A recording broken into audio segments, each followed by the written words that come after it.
Well, good morning, brothers and sisters. It's wonderful to be able to assemble in Jesus' name with you again on his day to celebrate his grace together and rejoice in the wonderful things that he has poured out in our laps.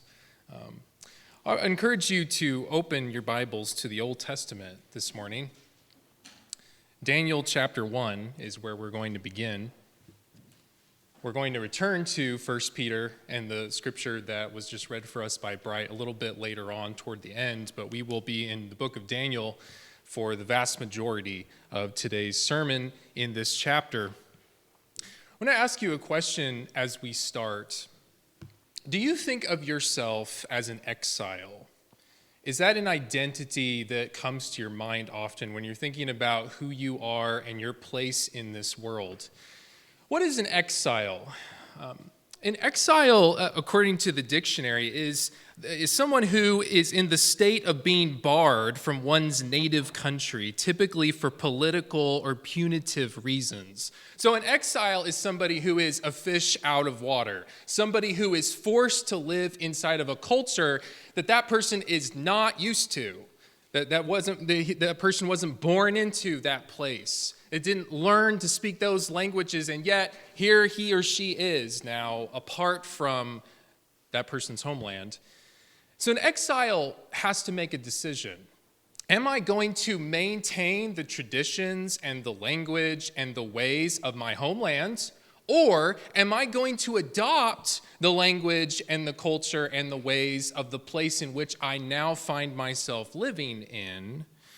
And that's a choice that even though many of us in this room were born inside of this country, grew up speaking English and knowing the ways of the United States of America, because we are Christians, because we are disciples of Jesus Christ, being in exile is an identity that we all have and that we should recognize and grapple with what that means for our lives. Because although we as Christians live in a country that does pay homage to God in our national songs, in our founding documents, and even when you hold up pieces of our currency on our coins and on our bills, this is not a nation of God in so many different ways. We should understand that we are living in Babylon here, and so we face many kinds of situations that force us to choose our allegiance. Are we American Christians or are we Christian Americans? Which one of those words comes first in our hearts? Will we adopt the priorities and values of our society, or will we maintain the ways and the thoughts of God Almighty in our homes and in this local church that we are a part of as we work together with each other? When we look around us at the American culture, we can see pretty clearly, I don't think this is a news flash to any of us here, that it's crumbling in so many different ways because of idolatry, because of indolence, because of a whole list of sins and false attitudes. And so, as the darkness thickens around us, God is calling us, and the Peter passage that we're going to go back to explicitly calls us to be a holy people set apart for the purposes of light and not for the ways of darkness. We are called to remember that we serve the Most High God who rules over the kingdom of men. We are supposed to learn how to be living in the world but not being of it. And the book of Daniel is such a wonderful book of the Bible because it teaches us how to do that, how to think of ourselves as exiles, how to live that way in this world. And so even though we're not, as they were thousands of years ago, living in ancient Mesopotamia, away from Palestine, there are many parts of this book that you may not feel a much affinity for because you're not living in this culture, but they are facing the same kinds of decisions that you and I are facing here. And so this book is relevant to us, even though this is not part of our covenant, it's part of the ancient Hebrew scriptures. This is very much a book for Christians. As we begin, what I want to do is just show some things about what this book is about very quickly. As you open up the book of Daniel, you might think about that name. What does that name mean? Well, here's what it means. In the Hebrew, it means God is my judge. Throughout the stories that are in this book, there are a lot of judgments being made by people. The king of the kings of Babylon and their officials, the king of Persia and his officials, they're all looking at Daniel and Daniel's friends, and they're making judgments about them. And sometimes those judgments are favorable. Sometimes those judgments are very much not favorable. But this book shows us that the decisions of fellow humans do not determine who we are or who we will become. There is one judge who understands the hearts of men and their actions and their deeds, and that judge is the judge of Daniel and his friends, but that judge is also your judge and my judge, and the one that we will give account to at the end of our days. He is sovereign over all of mankind. And that name at the beginning of the book, with his name plastered all over chapter 1, that gives you a hint of where this is all going. Let's talk about the time frame really briefly. This happens many, many years before Jesus walked the earth. 600 to 537 BC, Daniel is living under the flag of 3 different nations. He begins his life in a dying country, the country of Judah, but he is quickly snatched out of his homeland by the invading Babylonian armies as they mount the first of 3 different assaults on Jerusalem and Judah. And so then he enters the service of King Nebuchadnezzar of Babylonia, and he stays there for the entire duration of the exile that the people of Judah have to go through in that land. But then if you look, and we haven't read this yet through chapter 1, but look at chapter 1, verse 21. This is a very, very significant sentence, where chapter 1 of Daniel, verse 21 says, Daniel was there until the first year of King Cyrus. King Cyrus is not a king of Babylon. He is a Persian king. And so empires came and went during Daniel's lifetime. He was in danger, and his friends, for all of these time periods in all of these different countries, but the Lord was his protector, his fortress. And so for the readers of the book of Daniel, the implication is pretty clear for us too, that the God of Daniel is our God as well. He was their fortress. He can be ours too, and give us security in our exile. When you look at the way that this book is structured, it's a really interesting thing to notice how half of it divides into history, the other half divides into prophecy, into these apocalyptic kind of visions that Daniel has. And so he starts talking with angels in order to figure that out, and God is revealing things to him. This is really unique. That Daniel has a foot in each of these boxes and kind of straddles both of them.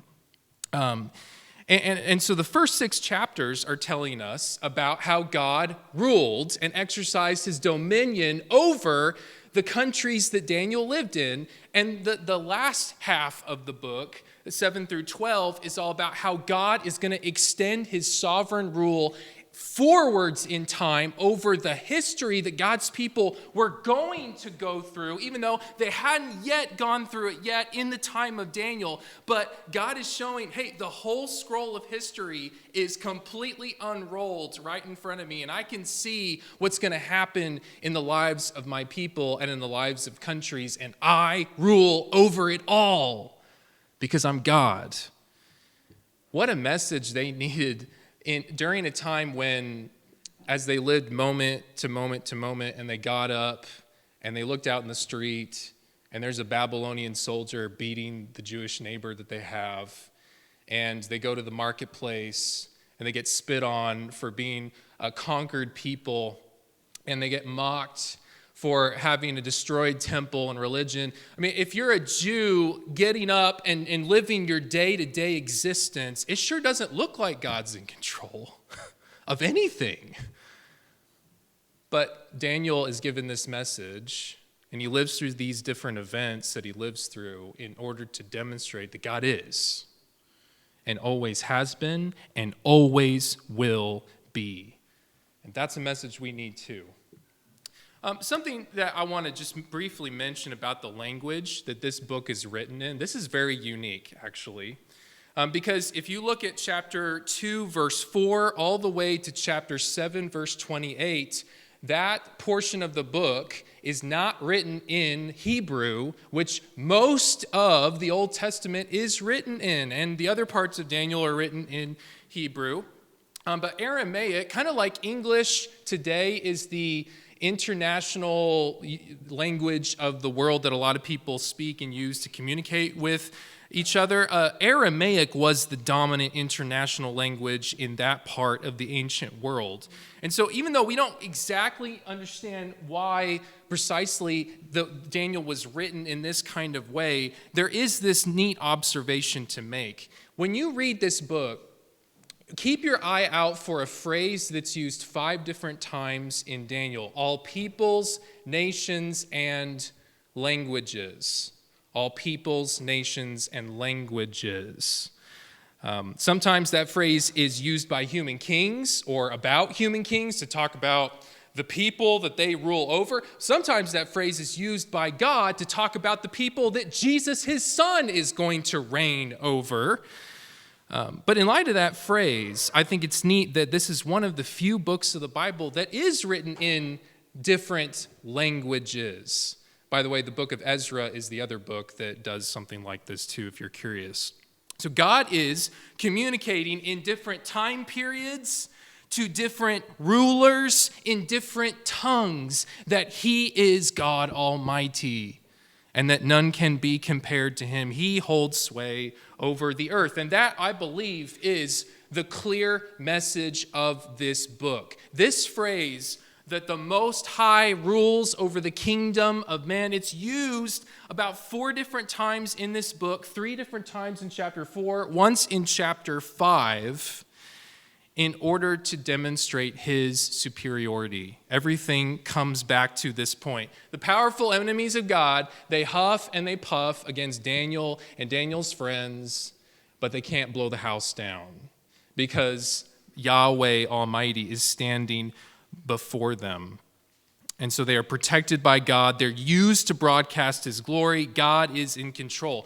I'm really reminded when I read the book of Daniel of a proverb. Proverbs 21:1 says, "The king's heart is a stream of water in the hand of the Lord. He turns it wherever he will."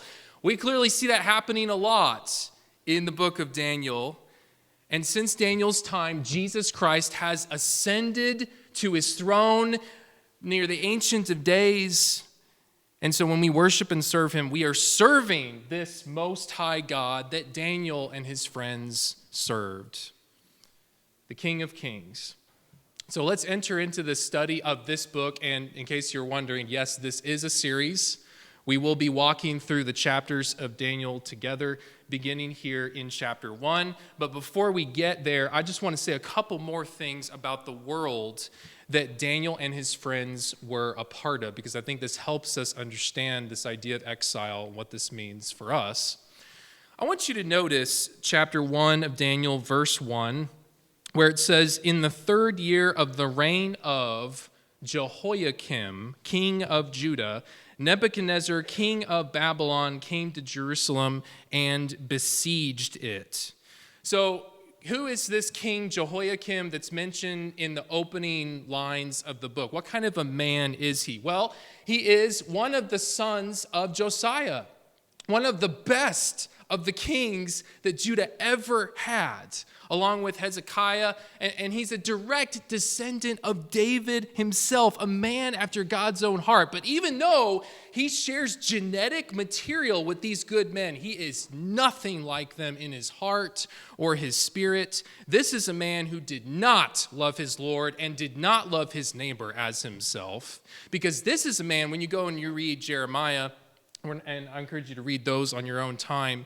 This is a man who sent his soldiers into a foreign country to kidnap a prophet, Uriah, and bring him back to Judah so that he could kill him himself. This is a man who persecuted Jeremiah and drove him into hiding. God protected him. This is a man who took his penknife, and as a scroll with the words of the Lord was being read to him, he took his knife and he sliced off that scroll line by line as it was being read to him, and he took those shreds and he threw them in the fire in his palace, in his winter house, to the horrified looks of his officials who were crying out saying, "No, don't do that. Do you realize the judgment that's going to come on you?" He didn't care. Did not care. And so according to Jeremiah 22, nobody cried at this guy's funeral. The way that he was treated was the way that you treat a dead donkey. His body was dragged and dumped outside of the gates of Jerusalem. That's how bad this person was. So Daniel's life begins to dramatically change as he's a young person in the country ruled by this guy. That's where he comes from. Now let's talk about where he's going. King Nebuchadnezzar is going to take Daniel and his friends to Babylon. What was Babylon like? Was it a place where God was honored? Where the scriptures of the Lord were listened to? Because you don't find that in Judah at this time. How about Babylon? How's Babylon doing? Well, Babylon is a very ancient area. In fact, you can read about the kingdom of Babel in the land of Shinar all the way back in Genesis 10. Various kings from this area in Mesopotamia had been really strong and had, conquered lots of people. But it's not until the time of Nebuchadnezzar that Babylon truly rises up to become the dominant world power that we know it as. Nebuchadnezzar reigned for 43 years. As king, but even before his reign started, even while he was just a prince, he was just a crown prince, he went up and was the victor in a battle called the Battle of Carchemish. He fought against Egyptians and Assyrian soldiers. He beat them both, and so he came home victorious. In 605 BC, he became king, and then he went over and he did what he did to Daniel and his friends, and he subjugated them and took them to Babylon. And during the course of his reign, he built up Babylon. And this is just a very small sort of replica of what one of the many gates of the city of Babylon looked like. If you go over to Berlin today, that's on my bucket list, you can see the reconstructed Ishtar Gate, which is really, really fancy schmancy, beautiful blue glazed tiles, dragons, lions, all of that business. Pretty nice. Well, that gives you some idea of what Babylon must have looked like. I mean, this is the guy, you ever heard of the Hanging Gardens of Babylon? This is the guy who supposedly built that for his wife Amethyst. When she married him and she went to a flat land, she came from a hilly land and he wanted to impress her with that. But this is a guy who rebuilt the walls and the temples of Babylon. He constructed a palace for himself that was the size of 13 acres. 13 acres. You just think about that. And so is it any wonder that in chapter 3, the scripture that I've got right there, he asks Daniel's friends, do you think there's any God who can actually rescue you from my hand? I am the one at this particular time. This is my country. You see my armies? Do you see my gates? Do you see the glory of my reign? Do you honestly think you can stand in my way when I want to do something? So he had an arrogance problem just a little bit. He was an idolater just a little bit. Babylon looked like this unstoppable evil force that went ramrodding through the ancient Mesopotamian area and then went down south and conquered, just swallowed up the remnants of pitiful little Judah and conquered Jerusalem. He's going to be the one to destroy Solomon's temple and just level the city and take everybody into exile. He even comes south and does damage there. Babylon just explodes during his reign. It looks like God has just taken his hands off the wheel. But he didn't. The point I want to take away from all that is that God's people lived in exile whether they were at home or whether they were not at home. That whether they lived in Judah or whether they lived in Babylon, they were never in a position where they could put their trust in the government that they lived under or the officials that gave them orders. The majority of their fellow citizens and their officials did not seek the way of the Lord, and so they had to love the Lord amongst small bands of disciples, faithful God-fearers, and not place their trust in their nation. We have to do the same thing today. We are in exile as well. So let's go to chapter 1 now. Enough about the background and the history and all of that. Let's get straight into the text. If you would, please look with me in the first 7 verses. In the 3rd year of the reign of Jehoiakim, king of Judah, Nebuchadnezzar, king of Babylon, came to Jerusalem and besieged it. And the Lord gave Jehoiakim, king of Judah, into his hand with some of the vessels of the house of God. And he brought them to the land of Shinar, to the house of his God, and placed the vessels in the treasury of his God. And the king commanded Ashpenaz, the chief eunuch, to bring some of the people of Israel, both of the royal family and of the nobility, youths without blemish, of good appearance and skillful in all wisdom, endowed with knowledge, understanding, learning, and competent to stand in the king's palace, and to teach them the literature and the language of the Chaldeans. The king assigned them a daily portion of the food that the king ate and of the wine that he drank. They were to be educated for 3 years, and at the end of that time they were to stand before the king. Among these were Daniel, Hananiah, Mishael, and Azariah of the tribe of Judah. And the chief of the eunuchs gave them names. Daniel he called Belteshazzar. Hananiah he called Shadrach. Mishael he called Meshach. And Azariah he called Abednego.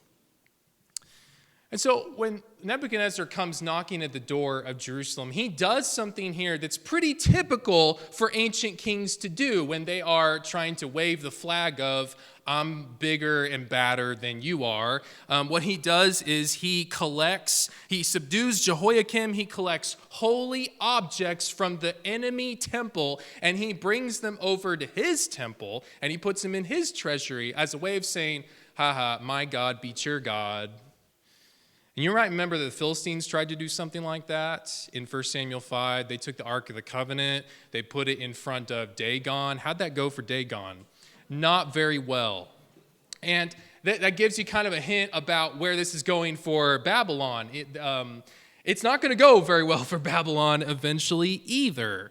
But also notice what Nebuchadnezzar does. He harvests the best of the young people of Judah.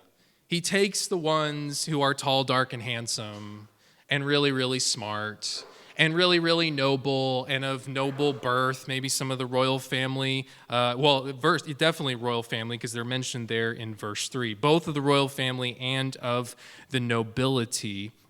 And notice what he does. Verse 7, he takes these guys in, and he brands them with new names. That's not an accident. That's not, well, we can't really pronounce your Hebrew name, so we're going to give you something in our language. No, this is, you are a new person now. You're not one person of Judah. You are a person of Babylon with a Babylonian name, and that is how you should look at yourself now. You're part of our culture. And so you're going to be called in these kinds of ways. Why does this happen?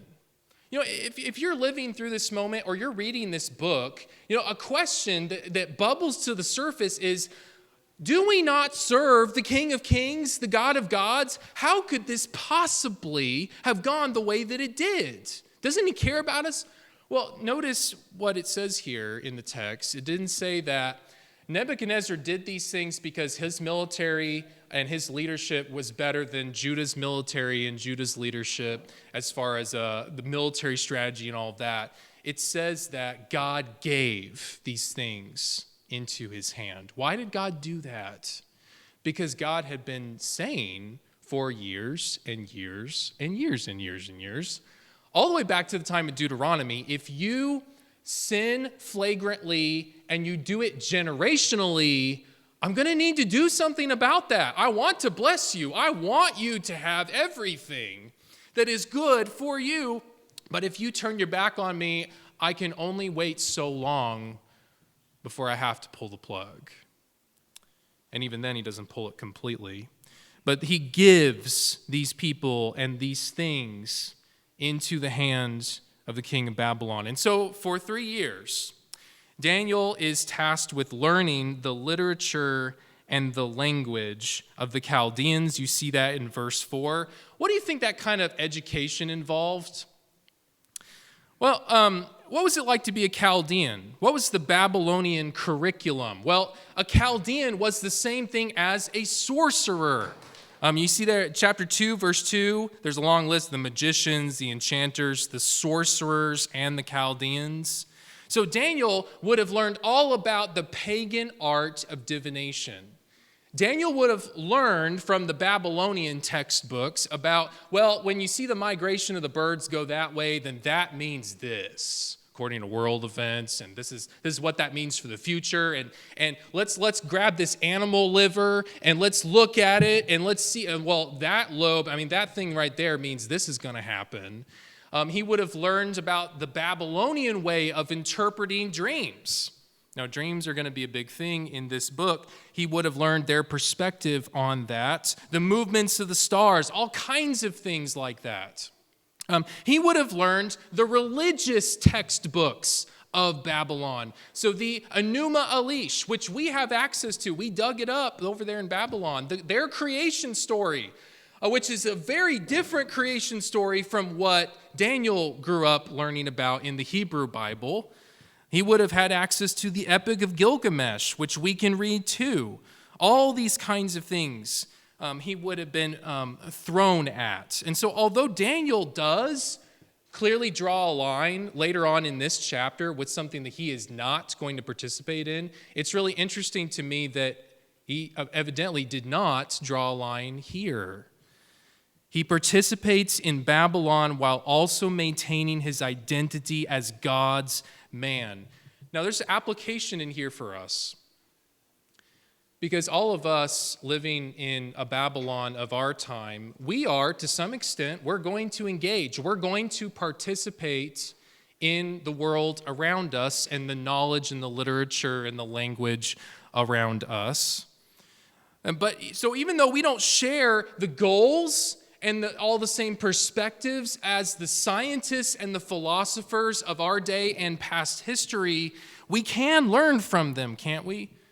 Especially to reclaim the knowledge of the world for the glory of God. Isn't that what Paul does in Acts 17? Do you remember how he's up there on Mars Hill and he's standing next to Stoic philosophers and all these other guys, and he's talking to them about the resurrection? You know what he uses? He quotes their poets back to them as a way of trying to point their minds to God and God's Son, who was risen from the dead. We should be able to do that too. But living in Babylon requires us to make careful choices, doesn't it? About when and how we're going to engage, when we should abstain. Questions like, should I send my kids to a public school or a private school, or should I homeschool them? Questions like, should I continue to work in an environment where ungodly values are pushed down our throats so that I can be a light in that environment? Or should I push the eject button and go work at a different company in some other environment because that's just too much? Those are really difficult questions, aren't they? That require discernment based on the timing and the needs and the circumstances that we find ourselves in. But to whatever extent we choose to engage Babylon, we have to remember that it is Babylon and it is not our true home. And so to whatever extent you and I learn the literature and the language of the Chaldeans, we got to make sure that we do not become Chaldeans ourselves. We could have learned about Belteshazzar the sorcerer. Instead, we learn about Daniel the prophet because he maintained his identity as God's man, and he did not adopt the identity that they wanted to force upon him.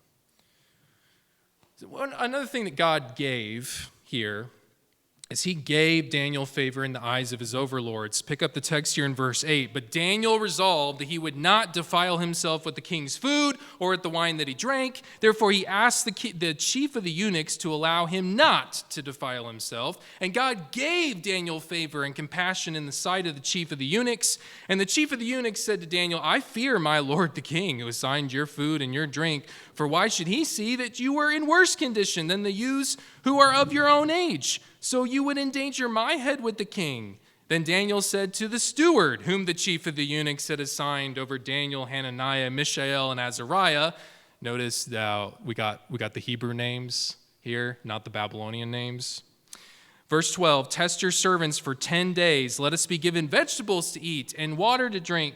Then let our appearance and the appearance of the youths who eat the king's food be observed by you, and deal with your servants according to what you see. So he listened to them in this matter and tested them for 10 days. And at the end of 10 days, it was seen that they were better in appearance and fatter in flesh than all the youths who ate the king's food. So the steward took away their food and the wine they were to drink and gave them vegetables. And so, just as God gave punishment to the people of Judah and success to the king of Babylon, he gives favor to Daniel, compassion in the sight of the bosses that he worked for. Why was Daniel successful with them? It wasn't because he had just read How to Win Friends and Influence People. It wasn't just because he was really, really smart and really, really good looking, although verse 4, clearly he was both of those two things. It's because he maintained his allegiance to God. And God honored that in this moment and blessed him in his exile. Now, there are questions about why the king's food would have defiled him. There is nothing in the law of Moses that forbade drinking of wine, except if you were a Nazirite and you're under a Nazirite vow. If this food is rejected because it's got some connection to idolatry, why would the vegetables be okay, but the meat wouldn't be okay? Maybe this food is defiling because it comes straight from the king's table, and if you ate it, it would have sent the message, I believe everything that Nebuchadnezzar stands for, and I'm with him 100%. Maybe it had sent that message. I don't know. We're not given all of the reasons for this, but regardless, Daniel decided that this was a line that he could not cross. And his friends adopted that position as well. What lines do you and I need to draw in order to maintain our identity as the people of God in exile? Sometimes it's even helpful to draw lines about things that aren't even inherently wrong so that we can distance ourselves even further from the temptation to sin. And I'll give an example about this. Early on in my ministry work, other older, wiser men talked to me very strongly about the need to make sure that I was never alone with a woman other than my wife. And so I adopted that line for myself, and I've kept it ever since. And so when I have a Bible study with a woman, and Jenny cannot come with me to that, I'll take a daughter with me. Or I will recruit another sister from the congregation to go meet me there. There is no scripture that explicitly tells me that I have to do it that way. But that is a line that I've chosen to draw, not just for my good, but for the good of the person that I am studying with as well. There might be all kinds of lines that you draw for yourself, for your family, so that you can be a proper exile. But some of those lines are going to look really weird to the world. And sometimes those lines look really weird to other Christians, right? Have the courage to draw them anyway. Because again, what does Daniel's name mean? God is my judge. God is my judge. In Daniel's case, notice in verse 8, how does this whole situation happen? He resolves that he's not going to defile himself, but notice what he does. He asks the chief of the eunuchs. There's going to be moments in your life and in my life where we need to ask the authority figures who are over us to help us accommodate our consciences when it comes to following the ways of God. But asking can be hard to do, right? I mean, does Daniel ask the chief of the eunuchs because the chief of Babylon's eunuchs is going to see eye to eye with him on all these spiritual matters that Daniel is concerned about? No, I don't think this guy is a believer in Yahweh necessarily. We have no indication that he is. But Daniel still chooses to take this action, even though it's awkward, even though he risks the displeasure of this man, maybe even some harsh comments, maybe even some worse consequences, but he asks anyway. But because asking is hard, some people will never ask. And instead of asking, they will change their personal convictions in order to get out of that. Don't do that. In Daniel's case, he actually asks repeatedly. Did you notice that? He asks in verse 8, and the chief of the eunuchs goes, well, I kind of like my head attached to my body, so no, we're not going to do that. But then he asks somebody else. Did you see that? In verse 11, he asks the steward who is put over him that he has regular access to, and the steward goes, yeah, sure, we'll do a 10-day trial. And see how that goes. You want to eat veggies? You don't want to eat meat? Okay. That's not a lot of skin off my nose. So he says yes. When we sacrifice our comfort rather than sacrificing our faith, God takes note of that, and we will be rewarded for that, perhaps in this life, but definitely in the next. Something else God gave. Let's finish up the chapter, 17 through 21. God gave the four friends the ability to excel in the court. As for these four youths, God gave them learning and skill in all literature and wisdom, and Daniel had understanding in all visions and dreams. At the end of the time when the king had commanded that they should be brought in, the chief of the eunuchs brought them in before Nebuchadnezzar, and the king spoke with them, and among all of them, none was found like, and we got the Hebrew names again, not the Babylonian ones, Daniel, Hananiah, Mishael, and Azariah. Therefore they stood before the king, and in every matter of wisdom and understanding about which the king inquired of them, he found them 10 times better than all the magicians and the enchanters that were in all his kingdom. And Daniel was there until the first year of King Cyrus. So Daniel and his friends, they do pretty well. They eat their veggies, and they're a whole lot fatter than all their competition who went the other way and just ate the king's food. They graduate at the top of their class. They are the A+++ students. They get 105s on everything in what they studied, and they impress the king more than all the other magicians. Not just a little bit more, but 10 times more. There was no comparison between them, and the others. There's a point to make with all this. Even though the ways of God might seem like if we do God's way, we're going to get ostracized, we're going to get hated, nothing is going to go our way. Often, God gives us the influence that we want to have when we seek first the kingdom and his righteousness. Then all these things will be added to you. Now, that's not to say that every day is going to be hunky-dory, because it's not. Going back to Ty's lesson from the Gospel of John, Jesus said, the world hates me, the world is going to hate you because you follow me. That's very much part of our faith. And if you look at the book of Daniel, I mean, the king is really, really happy with these guys here in chapter 1, but what's going to happen when you get to chapter 3? And the idol goes up, and the king says, all right, guys, we're all going to bow down to this. And they say, nope, we're not doing that.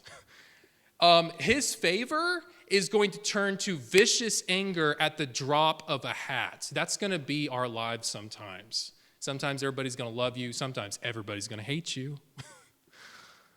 But through it all, the judgments and the opinions of men, God is your judge. They held on to that. And here in this moment, God blesses them. I want to especially focus again on verse 21. I'm going to read that again. Daniel was there until the first year of King Cyrus. Think about the truth of that. Daniel outlasted all his captors. This big bad king Nebuchadnezzar and the kings that come after him and all that Babylonia did to him and his friends, he sees Babylon's destruction at the end. Think about where we are as Christians. Daniel outlasted his captors. Are we going to outlast ours? The spiritual forces in the heavenly places that are wicked, that are evil, that are full of darkness, that oppress and harass your steps and mine every day that we live on the face of this earth, we are going to outlast our captors. There will come a day when all of them get rounded up and thrown into the lake of fire where they belong, and we will reign forever with the King of Kings, the Most High God who rules the kingdom of man. Let's be good exiles now so that we can enjoy that glory later. I'm going to read you these passages without a whole lot of comments, and then we'll sing the song that Byron has selected for us. 1 Peter chapter 1, 1 and 2. Peter, an apostle of Jesus Christ, to those who are elect exiles of the dispersion in Pontus, Galatia, Cappadocia, Asia, and Bithynia, according to the foreknowledge of God the Father, in the sanctification of the Spirit, for the obedience to Jesus Christ, and for sprinkling with his blood. May grace and peace be multiplied to you. Verse 17. And if you call on him as Father who judges impartially according to each one's deeds, conduct yourselves with fear throughout the time of your exile, knowing that you were ransomed from the futile ways inherited from your forefathers, not with perishable things such as silver or gold, but with the precious blood of Christ, like that of a lamb without blemish or spot. In chapter 2, the passage that Bright read for us in 9 through 12. But you are a chosen race, a royal priesthood, a holy nation, a people for his own possession, that you may proclaim the excellencies of him who called you out of darkness into his marvelous light. For once you were not a people, but now you are God's people. Once you had not received mercy, but now you have received mercy.